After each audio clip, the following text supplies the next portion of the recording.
Oke, selamat pagi. Kita kembali bertemu. Mari kita awali dengan doa dalam nama Bapa dan Putera dan Roh Kudus. Amin. Allah yang Maha Kasih, betapa besar kasih-Mu kepada kami, terus istimewa kepada anak-anak kami yang hari ini belajar pelajaran agama Katolik, dan semoga kami dikaruniai pemahaman, pengetahuan, sehingga kami dapat bertumbuh, berkembang, menjadi manusia yang beriman, menurut keyakinan kami masing-masing, dan memiliki pengetahuan yang semakin luas. Terpujilah Engkau kini dan sepanjang segala masa. Amin. Dalam nama Bapa dan Putra dan Roh Kudus. Amin. Baik anak-anak, sebelum kita membahas tentang laki-laki dan perempuan sederajatan, maka kita ada sedikit evaluasi menyangkut tugas dan latihan. Sudah Bapak simpan nilainya di Google Classroom Anda masing-masing, dan di sana sudah ada 3 kali ya kita. Tinggal saja Anda melihat nilainya itu. Jika Anda merasa keberatan nilai itu, hubungi Bapak di nomor 0813 872 11409. Silakan ya. Bisa WA. Baik anak-anak, hari ini kita bicara tentang laki-laki dan perempuan itu sederajat ya. Pengertian dan dasar kesederajatan itu. Sederajat berarti sama. Tidak ada orang yang berposisi di bawah atau di atas.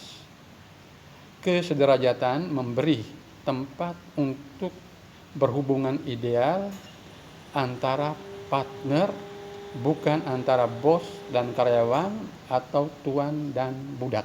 Nah, dalam kehidupan kita, seperti yang kamu perhatikan orang tua kamu di rumah ya, itu bapak dan mama itu memiliki hubungan ideal ya, dan mereka selalu bekerja bersama-sama.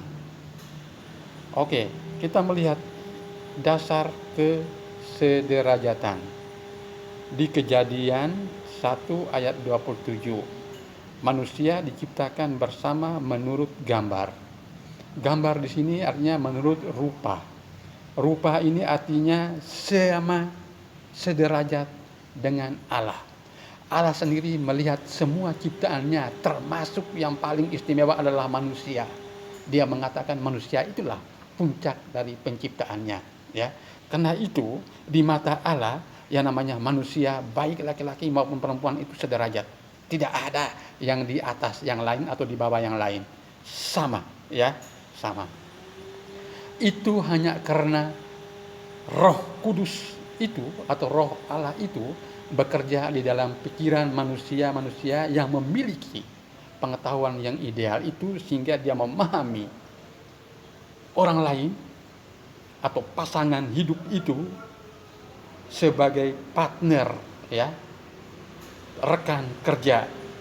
Ya, kamu perhatikan baik-baik di Kejadian bab 2 ayat 7. Itu kehadiran Roh Allah ya, Roh Allah. Kemudian di Kejadian bab 2 ayat 18, di sana kita melihat ada penolong sepadan.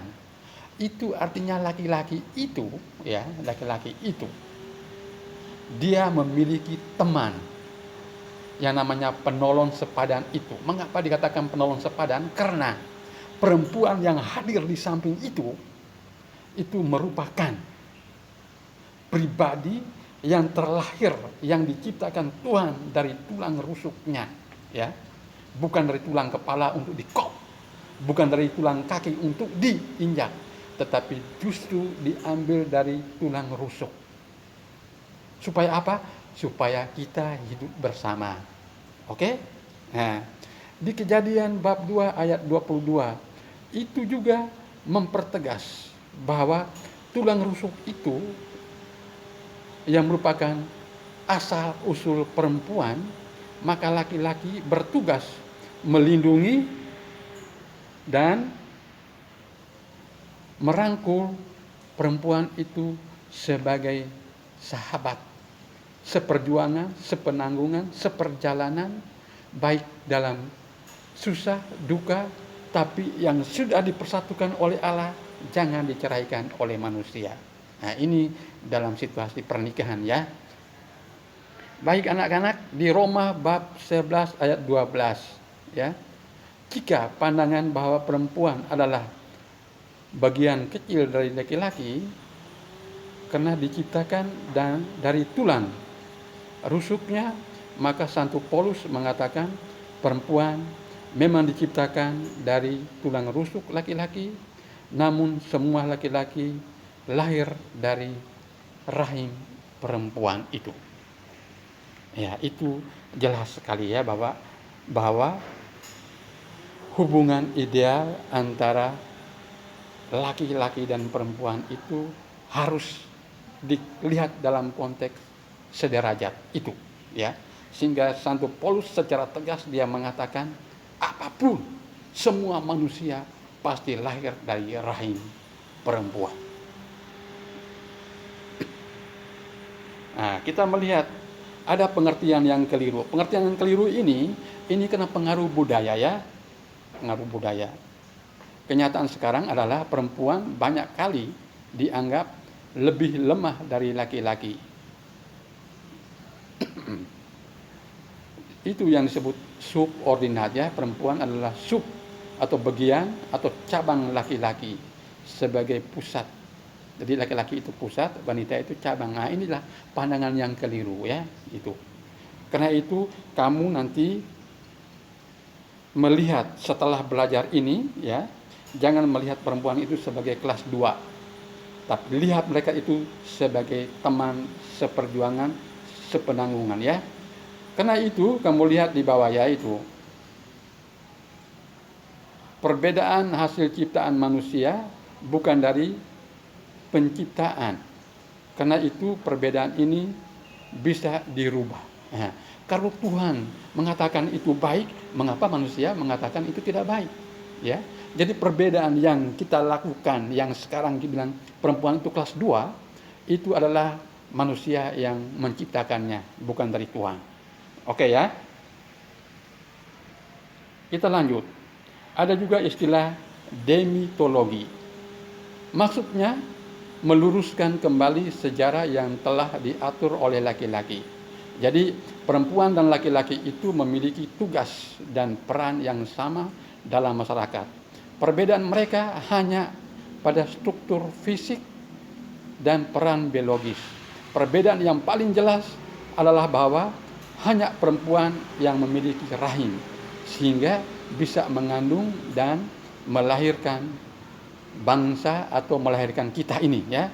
Ini adalah perbedaan kodrati, artinya perbedaan yang sudah ada sejak keduanya diciptakan. Jadi perbedaan ini tidak dapat diubah ya. Nah, ini maka demitologi ini ya, dia mempertegas apa yang dikatakan oleh tadi kitab Kejadian bahwa manusia itu adalah gambaran atau cipta Allah, kemudian dipertegas oleh Santo Paulus bahwa hanya perempuan yang bisa melahirkan manusia yang lain, termasuk laki-laki.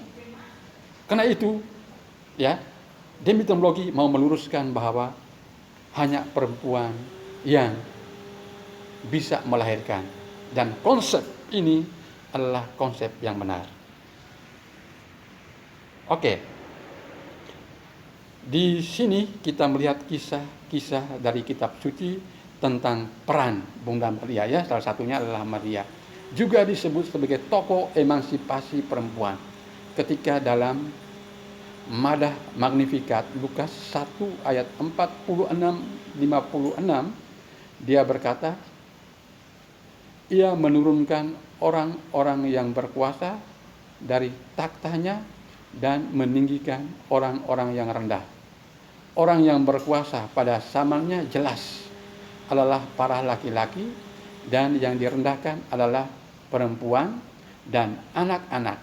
Maka bisa diterjemahkan menurunkan laki-laki dan meninggikan perempuan. Nah, ini yang dimaksudkan emansipasi pada zaman itu ya. Jadi di hidupnya Bunda Maria, nyata kehidupan masyarakat pada umumnya diatur oleh kaum laki-laki ya.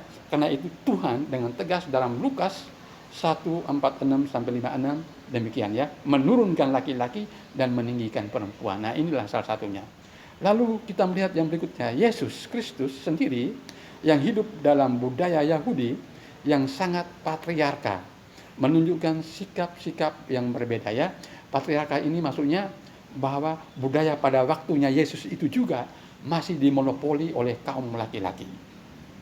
Bahkan sampai sekarang juga masih ada, misalnya orang Batak, orang Flores, ya, marga, suku, itu pasti anak yang lahir dari perempuan itu pasti mengikuti suku atau marga dari ayahnya, bukan marga atau suku dari ibunya. Nah itu. Jadi masih didominasi oleh kaum patriarka. Ya. Oke. Suatu waktu orang-orang Farisi dan ahli Taurat membawa kepada Yesus orang yang dituduh telah berzinah, ya. Itu Yohanes bab 8 ayat 3.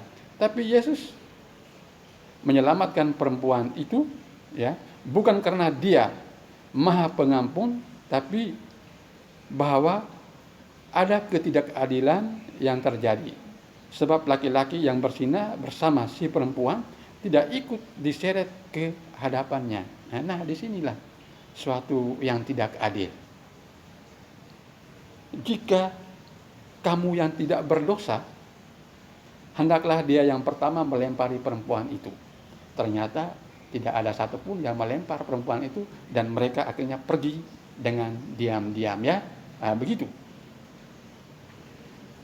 Setelah kebangkitan Yesus Kristus, Maria Magdalena lah yang mendapat keistimewaan melihat penampakan Yesus pertama kali, yaitu ini di Markus 16 ayat 9. Jadi kamu perhatikan baik-baik ya, perempuan sangat peran dalam hal pelayanan dimanapun, apalagi berkaitan dengan keagamaan ya.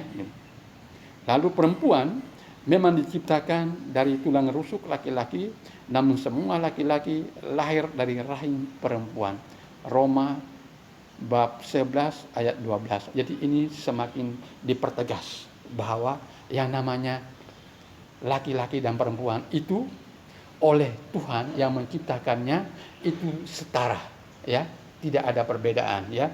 Karena itu, ya, kita sebagai orang yang berpendidikan, orang yang beriman menurut cara kita, menurut agama dan keyakinan kita, kita mulai dari sekarang melihat bahwa laki-laki dan perempuan itu adalah sederajat, ya, sederajat. Baik anak-anak, ya, kita sampai saja dulu di sini materi kita, maka silakan Anda ke Google Classroom untuk melihat nilai Anda, lalu jangan lupa isi presensi, ya, isi presensi. Terima kasih, Tuhan memberkati kita semua. Amin.